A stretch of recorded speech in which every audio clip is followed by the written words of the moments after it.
Diascofoot, le miroir du football de la diaspora congolaise.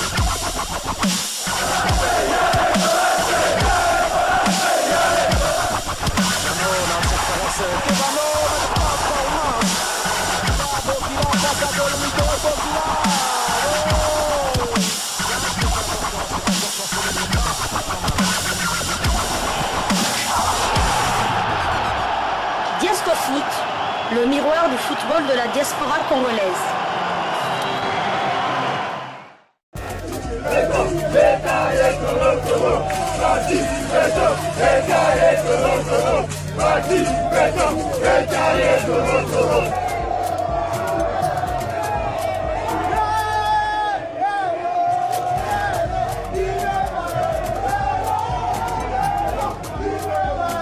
RDC Côte d'Ivoire, c'est le jour J, le grand jour de cette demi-finale très attendue à la Coupe d'Afrique des Nations 2023. Mesdames, Messieurs, bonjour et bienvenue dans ce nouveau journal de la CAN. Sylvie Meyamwabi, bonjour. Bonjour Jonathan Massiala, bonjour à tous les auditeurs. C'est le jour J, enfin, on ne compte plus que les heures pour cette demi-finale Côte d'Ivoire, République démocratique du Congo. Abidjan en ébullition pour cette rencontre très attendue, prévue à 21h, heure de Kinshasa, 20h, heure d'Abidjan et de la Côte d'Ivoire. Demi-finale entre deux équipes qui ont montré beaucoup de mental lors de leur précédente rencontre. Les 5 dernières rencontres côté RDC comme côté ivoirien. On s'attend à un match quand même indécis. Deux équipes qui ont montré du caractère, deux équipes qui sont sorties de plusieurs situations difficiles.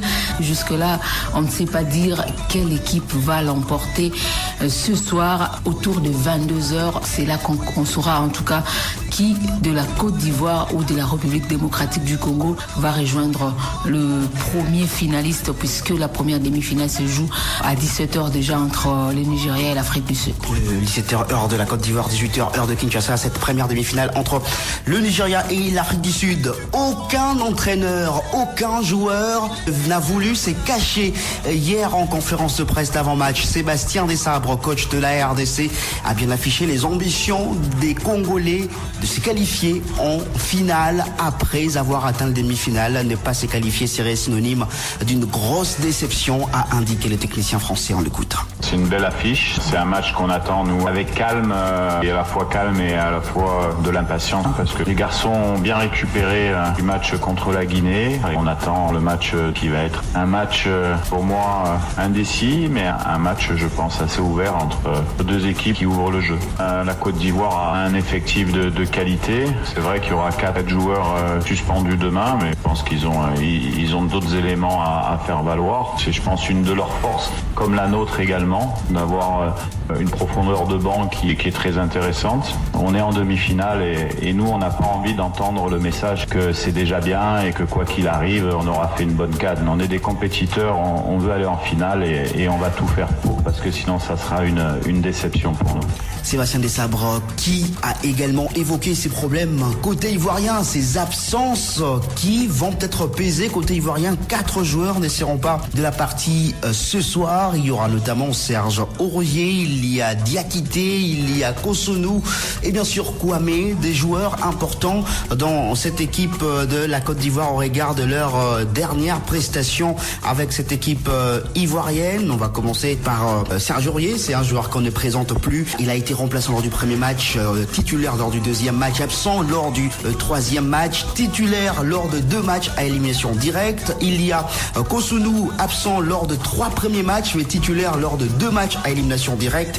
Il y a également Diakité qui a été absent lors du premier match, remplaçant au deuxième match, titulaire lors de la défaite 4-0 contre la Guinée équatoriale, titulaire contre le Sénégal et remplaçant contre le Mali. Et puis un dernier joueur, c'est Christian Kouamé qui lui a été absent lors du premier match, titulaire lors de 2 autres matchs de la phase de groupe, remplaçant contre le Sénégal et titulaire face au Mali. Il y a dans cette équipe, comme l'a dit Sébastien Desabre, de joueurs à même de remplacer ces 4 joueurs pour rétablir l'équilibre dans cette équipe ivoirienne.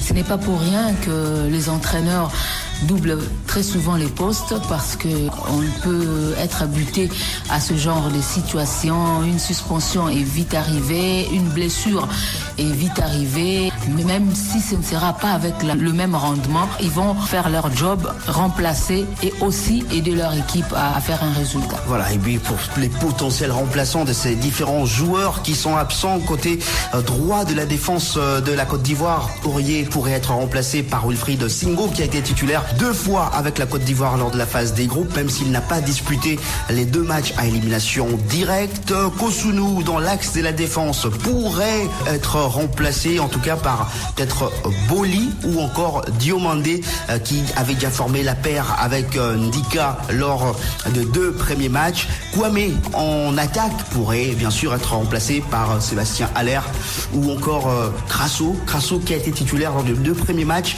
titulaire également contre le Sénégal, absent contre le Mali. Voilà donc de choix comme ça que le coach ivoirien pourrait faire, et Diakité, lui qui a été titulaire 2 fois avec la Côte d'Ivoire lors du 3e match contre la Guinée équatoriale, également contre le Sénégal, lui pourrait bien être remplacé par Bamba. Voilà, le coach ivoirien pourrait varier, passer de 4-3-3 en 4-4-2 peut-être. Il nous a fait voir qu'il est plutôt fan du 4-3-3 et sûrement il va rester dans la même configuration. Sébastien Haller, je pense qu'il va, comme il n'est pas à 100%, il va sûrement démarrer sur les bancs. Je reste dans la probabilité parce qu'il n'est pas à 100%. Il peut commencer sur les bancs et venir avec un autre souffle comme il a été si important lors de son entrée face au Sénégal, tout comme face au Mali. Il a comme ça plusieurs solutions palliatives à ces nombreuses absences de ces joueurs. Donc sinon, à côté de ça, j'espère que ça ne va pas être avec la même efficacité que les autres qui seront absents ce mercredi. Si côté ivoirien il y aura des absences, côté congolais il n'y a aucune absence à signaler et les joueurs qui se sont entraînés pour la dernière fois hier soir étaient encore au complet, et la bonne nouvelle a été ce retour à 100% de Gaël Kakuta comme l'a indiqué Sébastien Desabre en conférence de presse. Tout le monde le sait, on veut des joueurs à 100%, donc parce que c'est des matchs de haut niveau avec des intensités, donc on a préféré travailler sur Gaël qui avait toute petite contracture à l'ischio, en fait c'était pas grand chose. Effectivement il est remis à 100% et sera disponible dans le groupe de demain si je souhaite. Il nous a manqué durant 2 matchs, son absence a été remarquable. C'est notre leader technique, Gaël Kakuta. Il a démontré à plusieurs reprises son importance, son impact, son influence dans le jeu de la République démocratique du Congo. C'est vrai, on a composé sans lui, mais son absence s'est fait quand même ressentir, et j'espère que cette nouvelle va faire plaisir à plus d'un sportif au niveau du pays. Et pour cette rencontre, les Léopards, pour ce qui se passe à l'Est en guise de deuil et en mémoire des nombreuses victimes et par élan de solidarité nationale, les Léopards justement porteront un fin brassard noir sur le bras droit au cours de cette rencontre. Justement, cette question qui continue à faire parler sur la toile.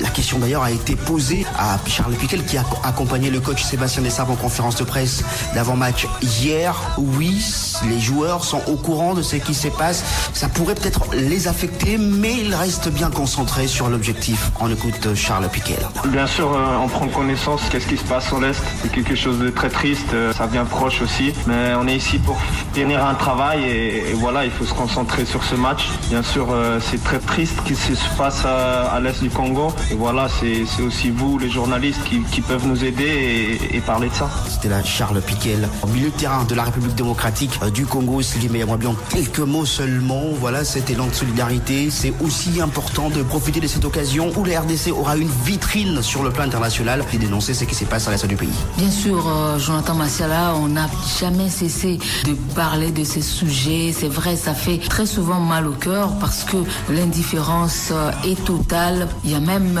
Chancel Mbemba qui dernièrement, lors d'une émission avec la télévision de son club, il a parlé, il a même cité des gens nommément, mais bon, la situation ne change pas. Je pense qu'il faudrait à un moment donné que ça s'arrête. Il faut que ça s'arrête, puisque ceux qui sont à l'est du pays sont également congolais et surtout humains.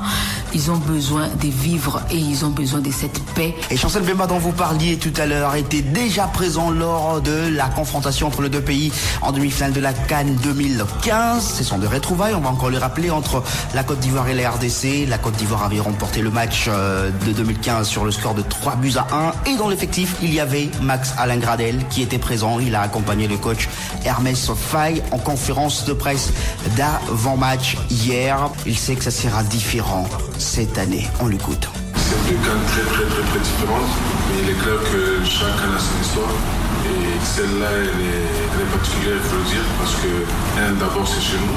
Et l'engouement et les scénarios qui se passent depuis cette CAN-là, c'est vraiment différent. Et c'est une CAN très spéciale. Et c'est clair qu'on dit souvent l'appétit vient en mangeant, et plus on avance dans la compétition, plus on se sent fort, on se sent costaud, et on sent qu'il y a vraiment la possibilité d'aller jusqu'au bout.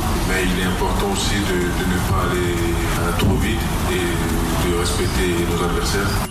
La Max Alain Gradel, je l'ai dit, il a accompagné le coach Hermès Faye, qui lui aimerait remporter la Coupe d'Afrique des Nations pour son pays en tant qu'entraîneur, après avoir manqué à 3 reprises d'ailleurs l'occasion de remporter en tant que joueur une finale perdue en 2006, 2 finales manquées suite aux blessures en 2012 et en 2015. Légitime quand on joue à domicile. Comme on l'a dit tout à l'heure pour Sébastien Desabre, arrivé à ces stades, il n'y a plus de calculs à faire.